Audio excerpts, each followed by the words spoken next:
Muchas personas sufren de problemas en las articulaciones mandibulares. Estas conectan la mandíbula con el cráneo y generan problemas como dolores de oído, dolores de cabeza o se afecta la función para abrir la boca o masticar.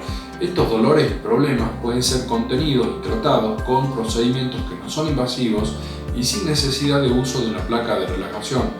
Soy Marcelo Sklarowski, odontólogo especialista en bruxismo, y te invito a conocer más sobre los tratamientos online.